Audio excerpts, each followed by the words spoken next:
But it don't stop there. Because for better do better, we're talking about how Donald Trump has revoked Kamala Harris's security detail. Funny how this is coming together. All right, this is from the Black Information Network. President Donald Trump has officially revoked Secret Service protection for the former Vice President of the United States of America, Kamala Harris. According to a letter obtained by CNN, Trump reversed an order that granted Harris a year-long extension to her security detail, a move quietly made by former President Joe Biden before leaving office. Federal law guarantees 6 months of protection for former vice presidents, a period that expired on July 21st. However, Biden's undisclosed directive had authorized continued protection for Harris for another year. Trump's new memo, titled Memorandum for the Secretary of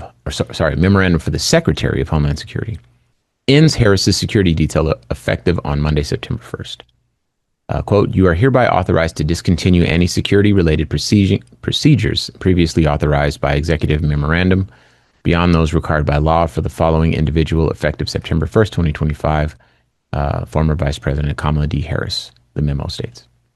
The move comes as Harris is gearing up for a multi-city book tour to promote her upcoming memoir, 107 Days, which chronicles her 2024 presidential campaign.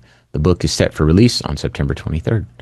Sources familiar with her security details say the threat level surrounding Harris has remained high due in part to her historic status as the first woman and the first Black woman to serve as vice president. Those concerns have only intensified after her 2024 campaign season.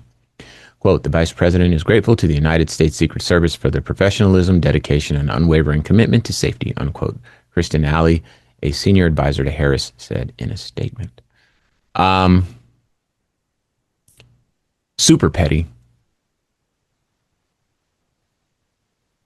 And any Republican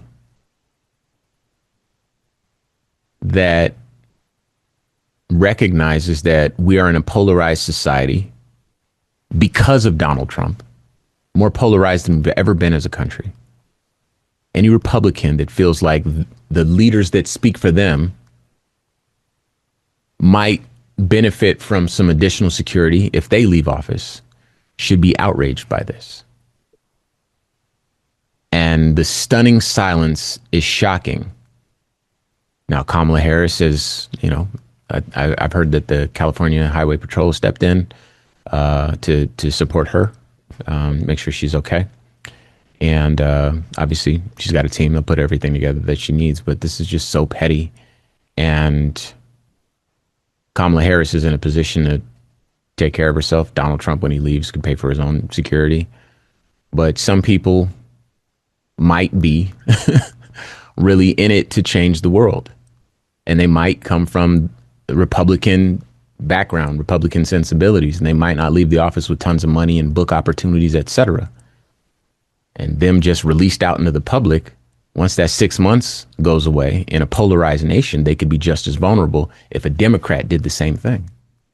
And their, I guess, inability to think about things like that. What if it happened to me? What if it happened to someone that I voted for? What if it happened in this country to a person that matters in my universe? It's shameful.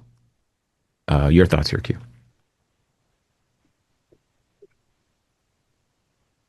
I wish we could extend benefit of the doubt, except we know better. Like, again, cruelty is the whole point with this administration. And, VPs don't get to keep Secret Service detail forever. We know that. Mm-hmm. But hers was extended an additional 6 months. Mm-hmm. And, of course, retracted by this man just so he could be a mean bully. It's not because it's costing taxpayers too much. We're sending trillions of dollars overseas to unalive people, spending tens of millions of dollars for you to play golf whenever you feel like it. So this is not you being frugal or trying to be fiscally efficient or responsible. It's just cruelty. So again, shout out to the California Highway Patrol for stepping up and providing some protection. There's nothing new to say, man. It gets old, it gets annoying, it gets exhausting. They go out of their way as often as they can to remind us that they're bullies and that they're cruel and that we aren't as valuable as them and we don't deserve the same rights, the same liberties, the same protections, the same freedoms, the same joy, the same happiness, the same safety, the same education, the same access to food and water and money and capital and healthcare and education. We don't deserve it because we're not them, specifically them. Not even because we're not like them, but because we're not them. Only me and mine deserve anything. Everybody else figure it out. Pull yourself up by your bootstraps while I continue to steal from you to make sure that me and my family have everything. Not everything we need, everything, period. Period. Well, in historically speaking, we've typically regarded people that have left office, presidency and vice presidency, and their wives as national treasures, and we've afforded them security.